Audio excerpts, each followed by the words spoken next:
Hello everyone, welcome to Orbit Academy. आज हम पढ़ने जा रहे हैं पार्ट 5 पीवाईक्यू का, जो कि बेस्ड है रेडियो एक्टिविटी पर। चलते हैं क्वेश्चन नंबर 41 पर।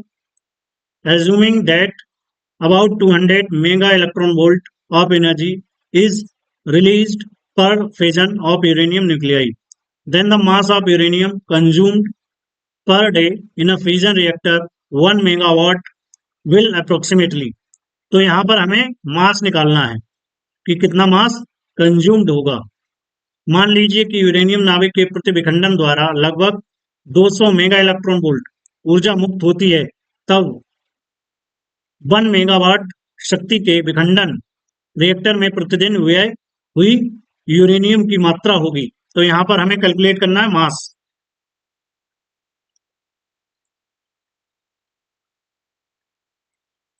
गिवन है यहां पर हमें power P equal to 1 megawatt. Energy given है पर फिजन की 200 मेगा इलेक्ट्रॉन वोल्ट। इसको हम लिख सकते हैं 200 into 10 to power 6 electron volt.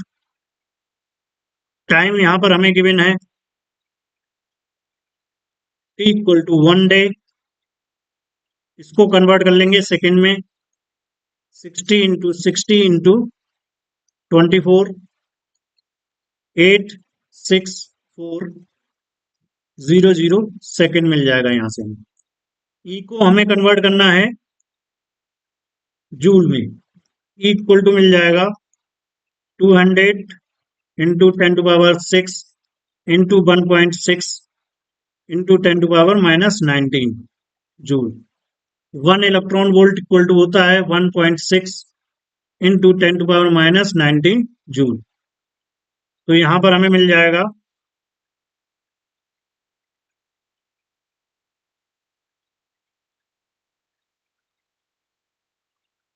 320.0 into 10 to power 6 - 19।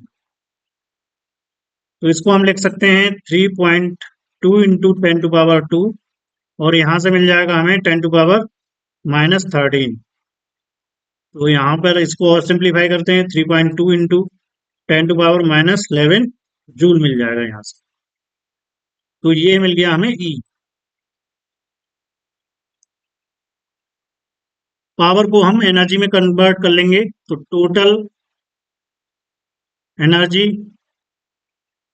Equal to हो जाएगा P इंटू टी। P है 1 इंटू 10 टू पावर 6 वॉट और T है 86400। तो यहां से मिल जाएगा हमें 8.64 into 10 to power 4 into 10 to power 6। तो टोटल मिल जाएगा हमें यहाँ पर 8.64 इंटू 10 टू पावर 10 जूल। तो यहां से हमें कैलकुलेट करना है नंबर ऑफ फिजन।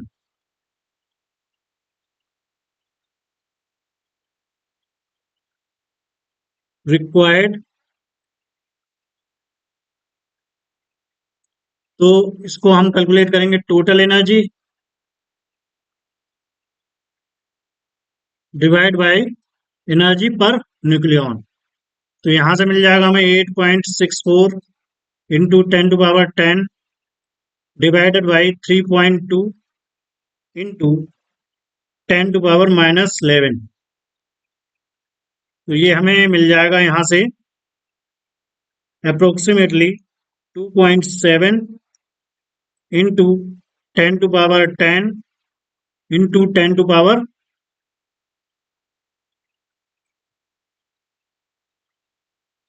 11। नीचे से ऊपर जाएगा तो हो जाएगा प्लस का।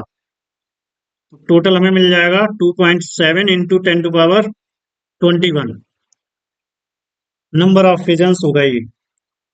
अब इसको हमें कन्वर्ट करना है कि इतने जो है न्यूक्लियाई फिजन में पार्टिसिपेट करेंगे।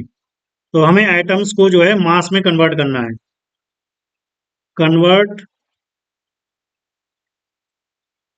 Atoms to mass. तो जो आवोगाद्रो नंबर होता है उसको हमें याद रखना है।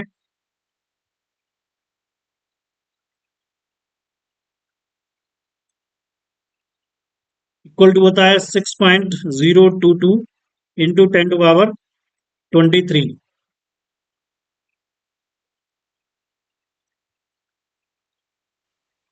हम कैलकुलेट करेंगे मोल्स।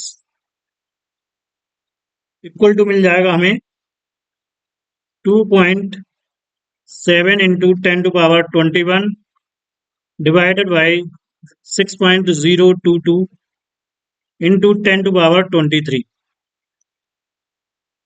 तो यहां से मिल गया हमें 4.48 इंटू 10⁻−3 मोल्स मिल गए हमें। इसको हमें मास यानी ग्राम में कन्वर्ट करना है। तो मास इक्वल टू होगा मोल्स इंटू 235, 4.48 इंटू 10⁻−3 इंटू 235। तो यहां से हमें मिल गया 1.05 ग्राम।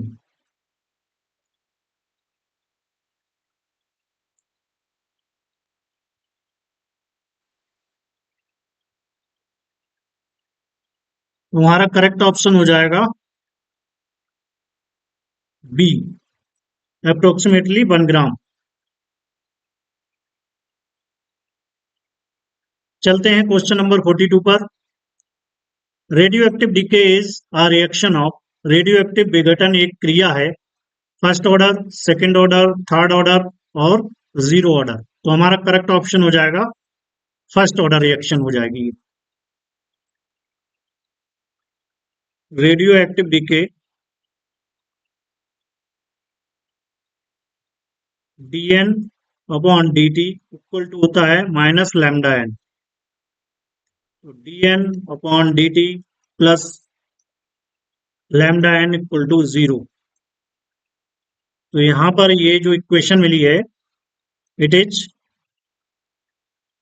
First order differential equation.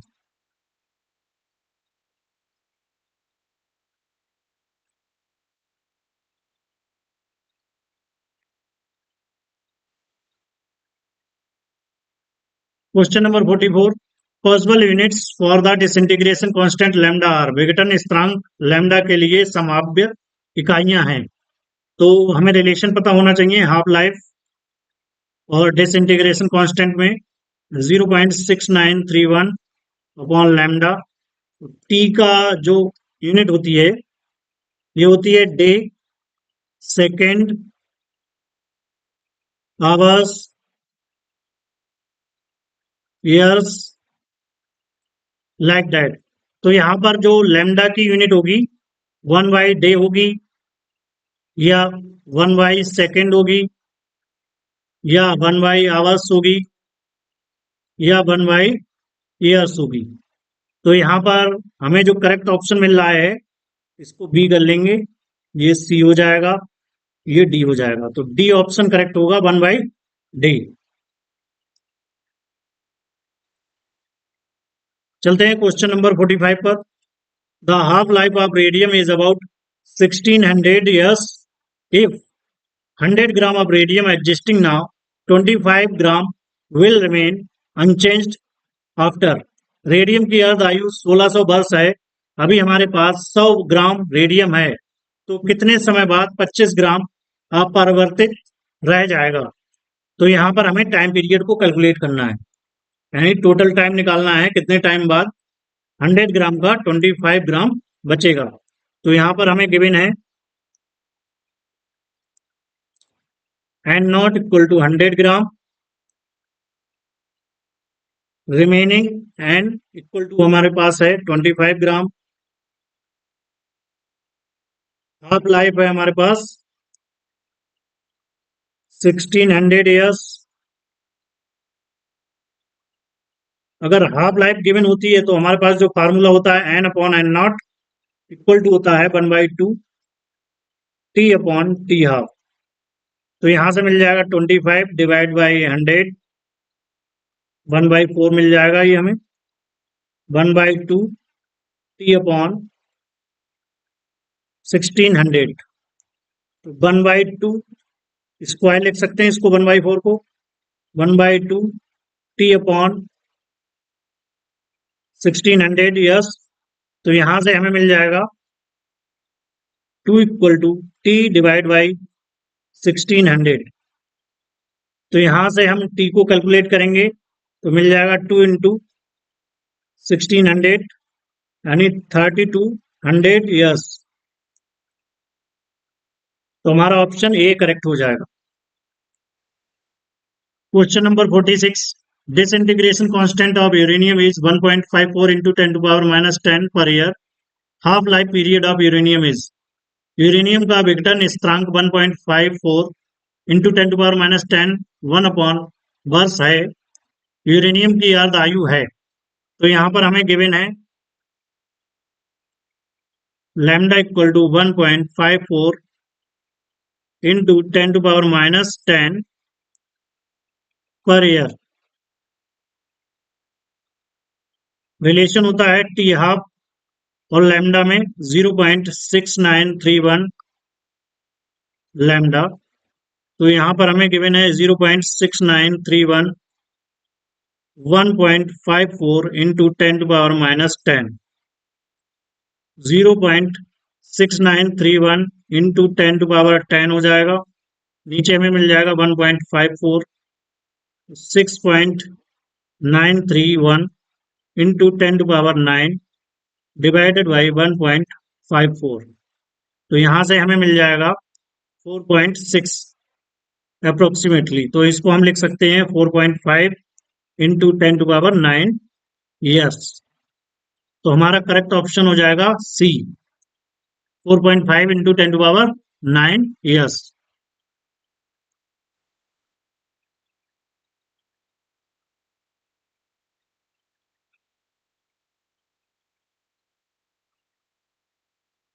चलते हैं क्वेश्चन नंबर 47 पर।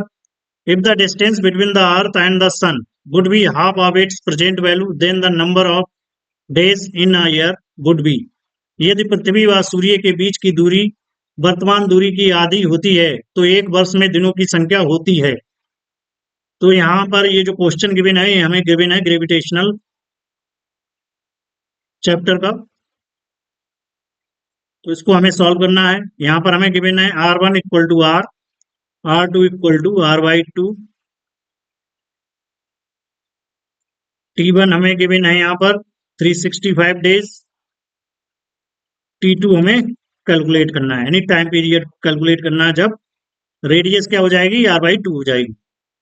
तो कैप्लस के जो थर्ड नियम होता है टी स्क्वायर प्रोपोर्शनल होता है आर क्यूब के। तो यहाँ से हमें मिल जाएगा T1 का स्क्वायर, T2 का स्क्वायर इक्वल टू R1 का स्क्वायर यानी क्यूब हो जाएगा सॉरी, और R2 का क्यूब। तो यहाँ से हमें मिल जाएगा 365 स्क्वायर T2 का स्क्वायर, यहाँ पर R डिवाइड बाई R/2 का क्यूब। तो यहाँ से मिल जाएगा R से R कैंसिल हो जाएगा, ये 8 मिल जाएगा हमें। तो T2 हमें जो है कैलकुलेट करना है, तो मिल जाएगा ये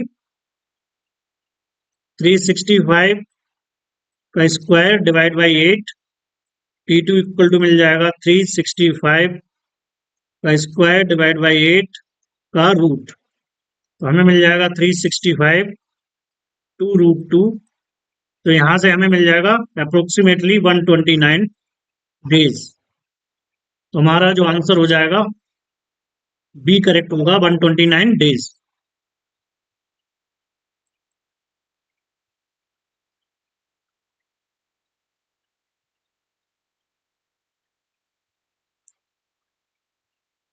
चलते हैं क्वेश्चन नंबर 48 पर। Relation between the average life and half life period is, औसत आयु और अर्ध आयु में संबंध है। तो जो अर्ध आयु होती है इक्वल टू होती है 0.6931 डिवाइड बाई लैम्डा, लैम्डा होता है डीके कांस्टेंट।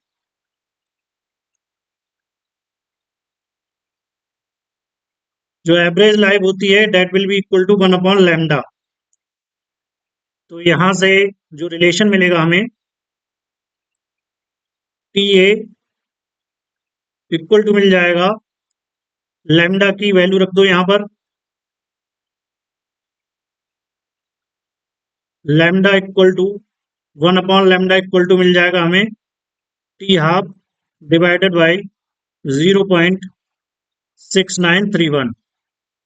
तो इसकी जगह पे लिख सकते हैं हम टी हाफ डिवाइडेड बाई 0.6931, ये हमें मिल जाएगा 1.44 टी हाफ। तो हमारा जो रिलेशन हो जाएगा डी वाला करेक्ट होगा, T equal to 1.44 T half.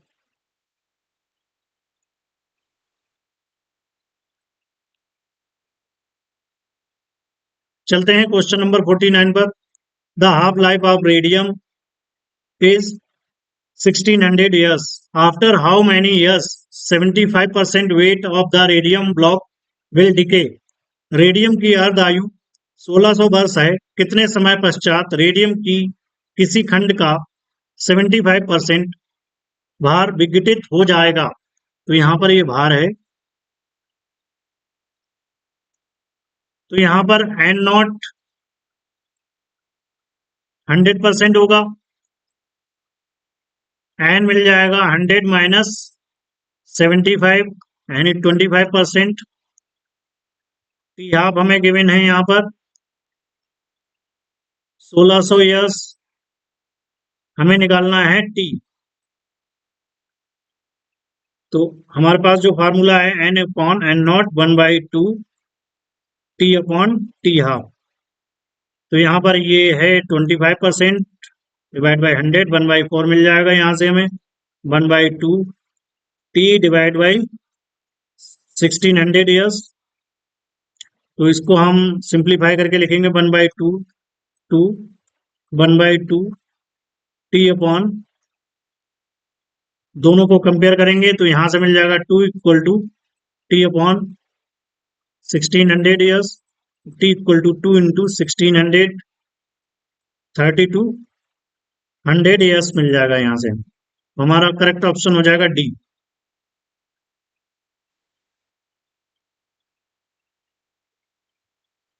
Question number 50, the half life period of iodine is 60 days. What percentage of radioactivity would be present after 180 days? Iodine का अर्ध आयु 60 दिन है, 180 डेज यानी दिन बाद उपस्थित रेडियो एक्टिविटी का प्रतिशत क्या होगा? तो यहाँ पर हमें एन की वैल्यू फाइंड आउट करनी है। एन नॉट हमें गिवन है 100%, तो यहां से हम कैलकुलेट करेंगे। टी हाफ भी हमें गिवन है यहाँ पर 60 डेज और टी भी गिवन है 180 डेज। सिंपल सा फार्मूला यूज करेंगे, N upon N not equal to 1/2 T upon T half. तो यहां से मिल जाएगा 1/2 180 डिवाइड बाई 60, 1/2 की पावर 3, 1/8 मिल जाएगा। इसको डिवाइड करेंगे तो 0.125 मिल जाएगा। तो एन इक्वल टू मिल जाएगा 0.125 एन नॉट, इसको 100 से मल्टीप्लाई कर लेंगे तो 0.125 इंटू 100%, तो हमें मिल जाएगा 12.5% रिमेनिंग बचेगा यहाँ पर। तो हमारा ऑप्शन बी करेक्ट हो जाएगा, 12.5% बचेगा।